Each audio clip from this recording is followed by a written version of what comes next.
Louvado seja nosso Senhor Jesus Cristo. Podem sentar, por favor, só alguns avisos.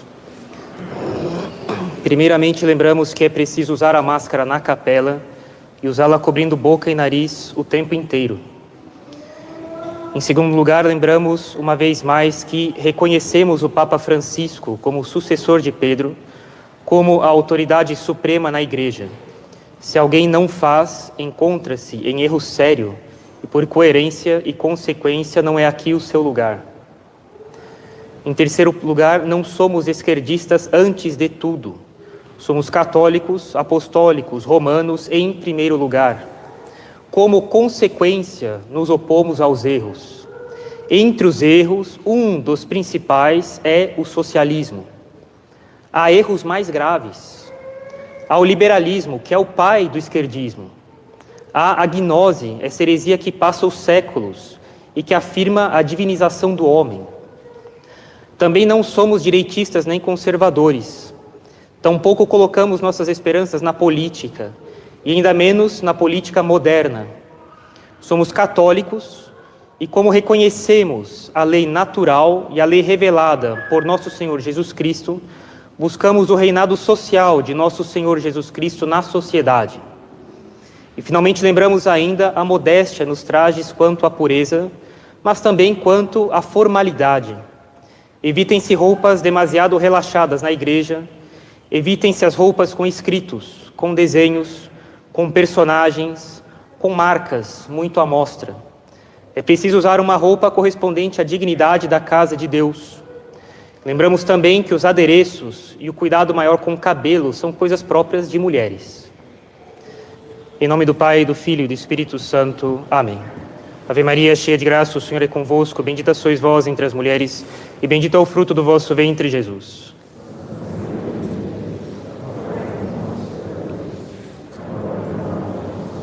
Nossa Senhora das Dores.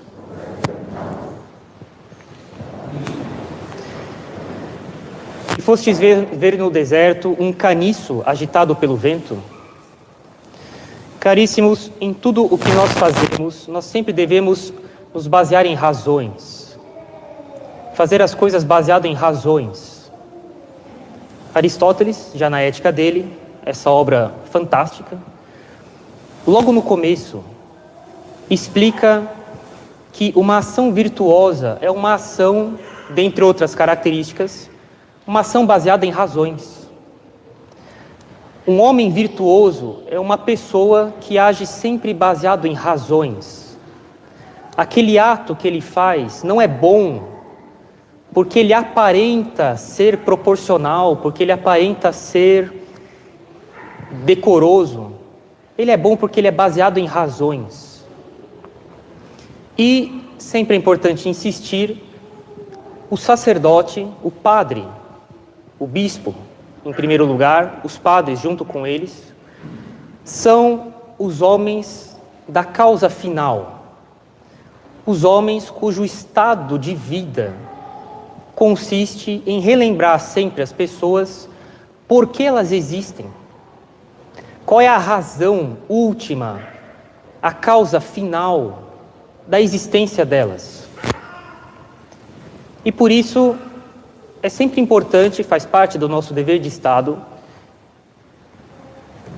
levar as pessoas a refletir novamente, mas qual é a razão pela qual eu faço as coisas?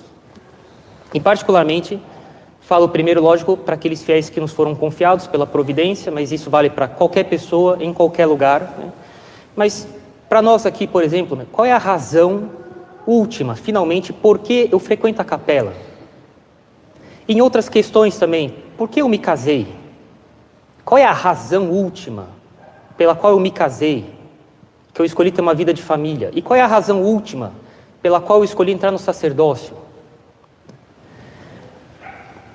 Se eu não levo uma vida baseada em razões, se eu não faço essas coisas, tendo claro em mente com que razão eu faço as coisas, eu não posso dizer de maneira adequada, ainda que um tanto, mas não de maneira completa, que eu tenho uma vida virtuosa, porque eu não faço tanto como eu deveria os meus atos baseando-os em razões. Eu faço por razões secundárias, é isso que nós queremos dizer aqui. Baseado em razões secundárias, mas não na razão final, na causa final da minha existência. E isso é normal que aconteça, é normal que as pessoas, elas pouco a pouco se deixem, vamos dizer assim, contaminar, que elas fiquem, que a retidão da intenção delas fique impura, fique contaminado por certos apegos, ou por outras bondades que não são finalmente a bondade final, última da existência humana, a qual nós devemos nos dirigir. É para isso que Deus nos manda sofrimentos. É para nos fazer acordar diante da bondade das criaturas. Elas são boas, mas elas não são tão boas quanto o fim último. E, portanto, não vale a pena ficar colocando tanta atenção assim nelas. Se elas recebem mais atenção do que elas merecem, existe um apego em nós, e isso precisa ser purificado, e nós somos purificados por problemas. Os problemas fazem com que nós vejamos as coisas tais como elas são, com que a bondade das criaturas não nos impressione tanto assim, que nós vejamos que elas não podem, apesar das nossas expectativas, nos dar tudo aquilo que nós gostaríamos. E é óbvio que existe então um movimento consequente da alma de olhar melhor para Deus nessas situações. Bem, Jesus Cristo falava a mesma coisa para as pessoas ali, né? Por qual razão vós viestes na época em que João Batista pregava no deserto, agora ele estava preso, mas quando ele pregava aqui no deserto, por qual razão as pessoas vinham vê-lo? Era para ver uma pessoa bem vestida, né? Ele era uma pessoa agradável de conversar, era uma pessoa cuja impressão visível impactava as pessoas. Isso vocês encontram no palácio. Vocês vieram ver uma pessoa, falam, caniço agitado pelo vento. Os caniços são ocos por dentro, então eles são facilmente dobráveis. Eles não têm preenchimento por dentro, eles são ocos. Qualquer pouca força que se faça sobre eles, eles quebram, né? São João Batista era tudo menos isso, né? Ele preferiu morrer a ceder diante do escândalo de Herodes e de Herodíades, de quererem dizer, como querem dizer tanto hoje em dia, que está tudo bem separar e casar de novo. Ele foi tudo menos uma pessoa que cedeu facilmente a esse tipo de capricho. E Nosso Senhor está lembrando as pessoas, mas por qual razão vós fazeis as coisas? São por razões fundamentadas no fim último da existência, da vossa existência, ou por razões que são caprichos? E bem, no nosso caso, por exemplo, aqui na capela, mas isso pode se aplicar para as nossas famílias, para o nosso sacerdócio, né? Nosso seminário, enfim. É óbvio que aqui, por exemplo, na capela, as coisas, nós procuramos fazer as coisas bem feitas delas, né?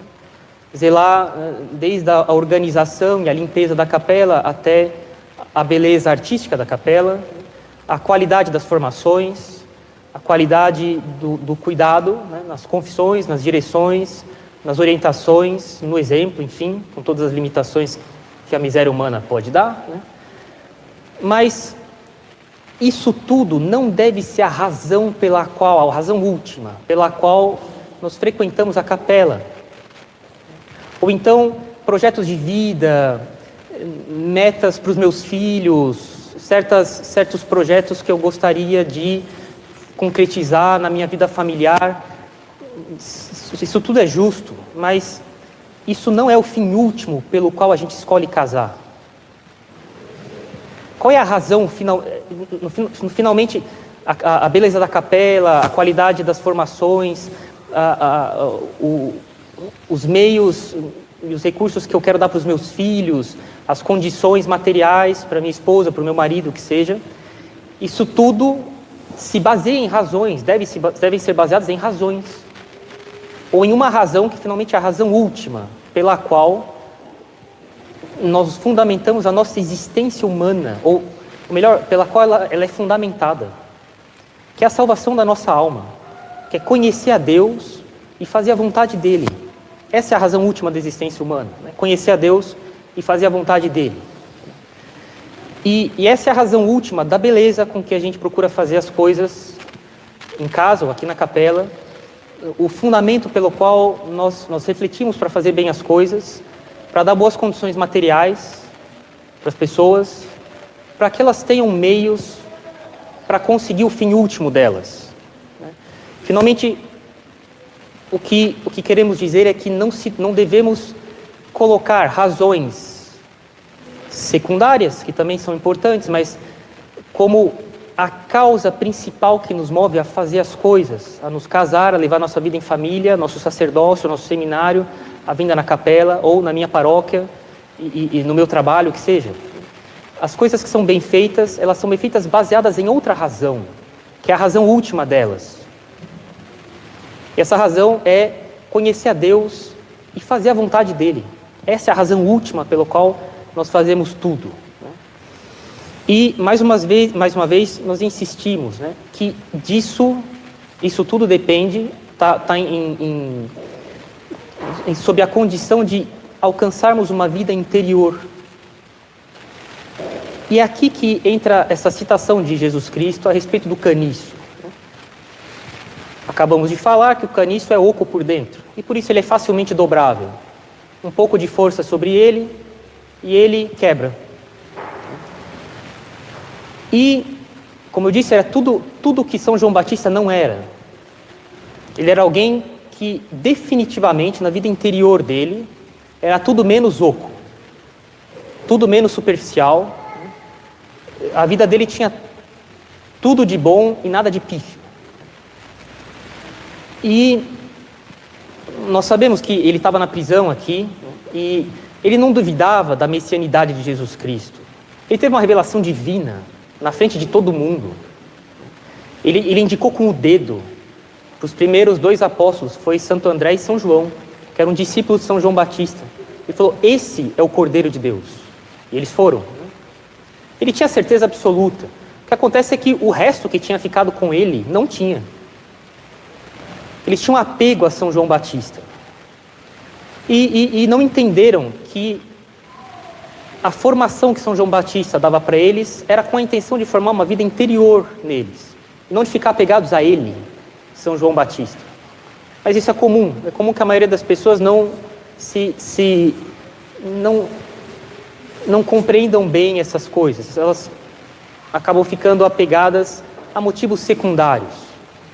A pessoa de São João Batista, as penitências de São João Batista, as grandes considerações de São João Batista, ainda que ele devesse falar pouco, né?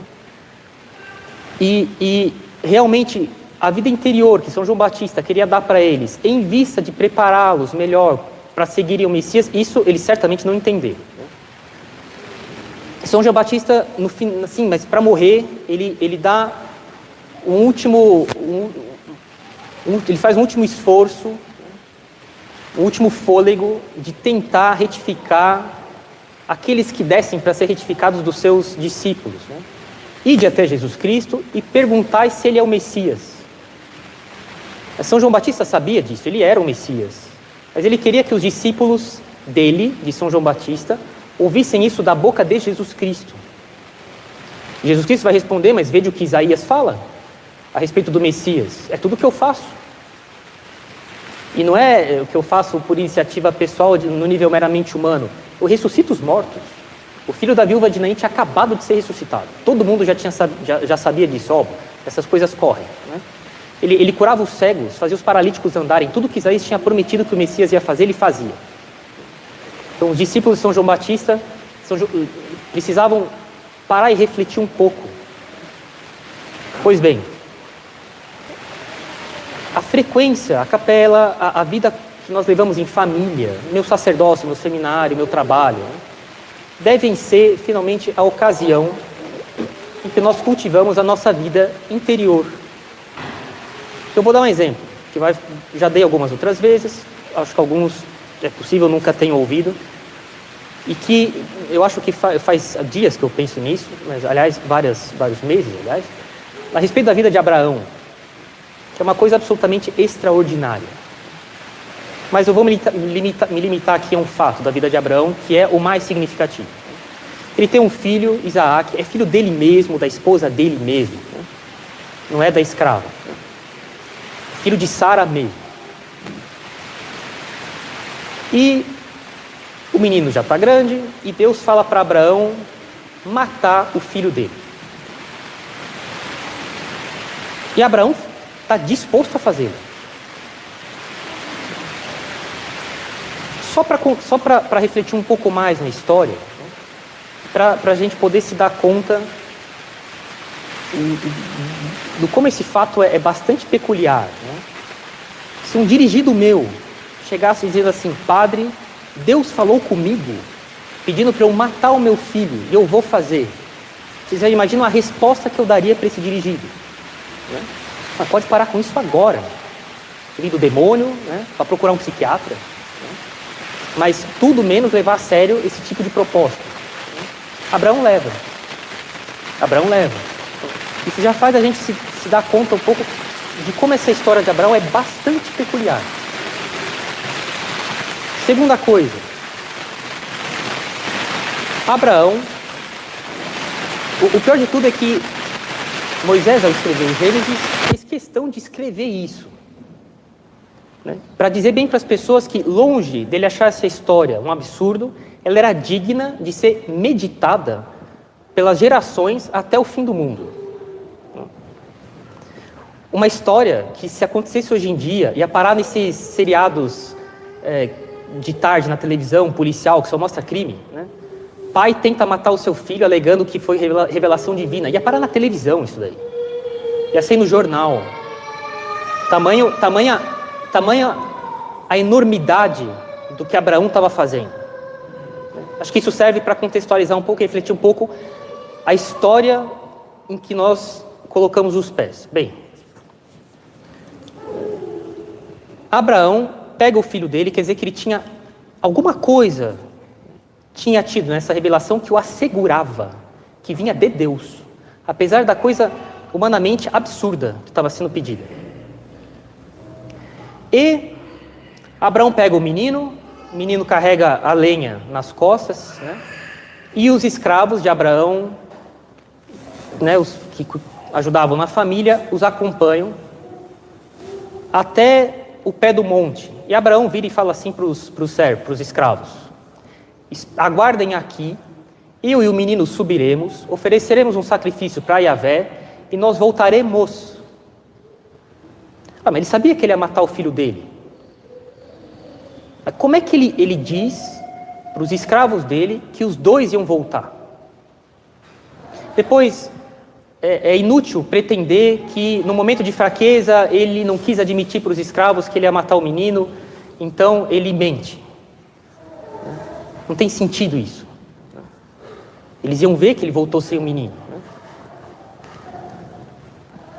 Ora, só tem uma explicação que dá conta de tudo isso, de maneira brilhante e sólida, que todos os sacerdotes judeus, antes de Jesus Cristo, davam ao interpretar, ou seja, ao comentar essa passagem, que é a de que Abraão tinha certeza de que depois dele matar o filho dele, Deus o ressuscitaria. Deus o ressuscitaria e ele desceria com o menino vivo de novo. Isso não é só uma explicação dos rabinos judeus. São Gregório de Nissa, padre da igreja, século IV, V, fala isso. Ele fala a mesma explicação. E isso explica muito bem por que São Paulo fala que Abraão foi justificado pela fé. Porque justificado quer dizer que ele foi tornado agradável diante de Deus.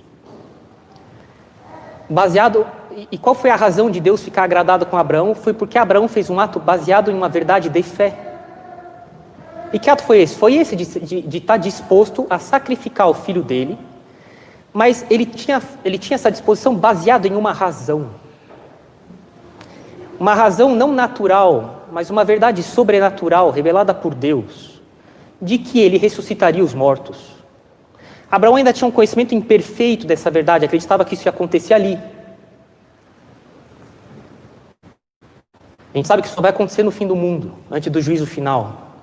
Mas o fato é que Abraão tinha fé, adesão da inteligência dele, nas verdades reveladas por Deus, e ele fez disso um princípio da vida dele, a ponto de estar disposto a cortar o pescoço do filho dele, baseado numa razão sobrenatural, tendo certeza de que era Deus que pedia aquilo dele. O ato de Abraão estar disposto a sacrificar o filho dele, longe de ser um ato que ia parar nas páginas policiais hoje em dia, né, de um desequilibrado, era de alguém que tinha uma vida interior absolutamente brutal. Por isso mereceu ser escrito e guardado para as gerações do mundo, até o fim do mundo, para ser meditada. Por isso Abraão mereceu que, por causa desse ato de fé, nessa verdade sobrenatural, da ressurreição dos mortos revelada por Deus, que ele recebesse a promessa de que ele seria pai, gerações depois, do Messias. Aquele que veio nos dar a plenitude da fé. Porque Abraão fez um ato de fé inacreditável. Ele pegou uma verdade de fé e fez disso um princípio de vida dele, mas para valer. Longe de ser um ato, repito, de uma pessoa desequilibrada, de um iluminado, foi de alguém que tinha uma vida espiritual bastante séria. E é assim que deve ser conosco. A nossa frequência à capela, a nossa vida familiar, o modo como eu trabalho, o modo como eu uso o meu tempo, como eu recebo os sacramentos, minhas direções, minhas orientações com o padre, enfim, o modo de eu cuidar dos meus filhos, do meu cônjuge, dos meus outros familiares, né? Pouco importa, sobretudo, né, se eles não são tão católicos assim, né? É que em qualquer uma dessas situações eu devo cultivar uma vida verdadeiramente católica, que, como a vida de Abraão, é baseada em razões sobrenaturais. Isso é uma vida virtuosa, verdadeiramente católica. Uma vida baseada em razões, as razões reveladas por Deus, que eu tornei elas princípio da minha vida, a razão de eu fazer as minhas coisas. É por causa dessas verdades que a capela, a gente tenta torná-la bonita, que a gente tenta fundamentar nossas pregações, nossas orientações, as conferências, em bons princípios e fazê-las competentes, enfim. Né? Outros fazem melhor que nós, certeza. Tá? Mas tudo isso não deve ser o princípio finalmente, o princípio as coisas que me levam a vir aqui. Né? Que eu tenha meus projetos de vida, meus propósitos para os meus filhos, não deve ser a razão pela qual eu encaminho a minha vida familiar, por exemplo. Mas eu devo fundamentar o que quer que eu faça, finalmente, em conhecer a Deus e fazer com que a vontade dele seja feita. É exatamente o que Abraão fez. Abraão tem uma vida interior absolutamente inacreditável.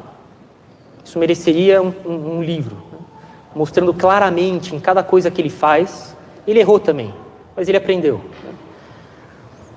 Em cada coisa que ele faz, como ele foi pouco a pouco fazendo as virtudes de fé, de esperança, na vinda do Messias, na redenção das almas, em que o Messias ia pagar o preço do pecado original, dos pecados das pessoas diante de Deus, ia satisfazer a justiça de Deus, no amor por Deus, na consideração da vontade dele, como Abraão foi pouco a pouco, ao longo da vida dele, sendo conduzido por Deus, de tal modo que isso se enraizasse de maneira intensíssima na alma dele. E ele tivesse uma vida interior assim, inacreditável, servisse inclusive de modelo para o povo que ia descender dele. E para nós, porque os verdadeiros filhos de Abraão somos nós. Óbvio. Somos nós que somos os seguidores do Messias, que é a descendência de Abraão. Nós somos os verdadeiros filhos de Abraão. E isso quer dizer que então que a gente deve cultivar em nós uma vida interior, e não ser oco por dentro, como um caniço fácil de quebrar por qualquer situação. E para que nós não sejamos justamente um caniço, a gente deve se perguntar, mas por qual razão, por exemplo, eu venho aqui, ou conduzo minha família, meu sacerdócio, meu seminário, meu trabalho, etc.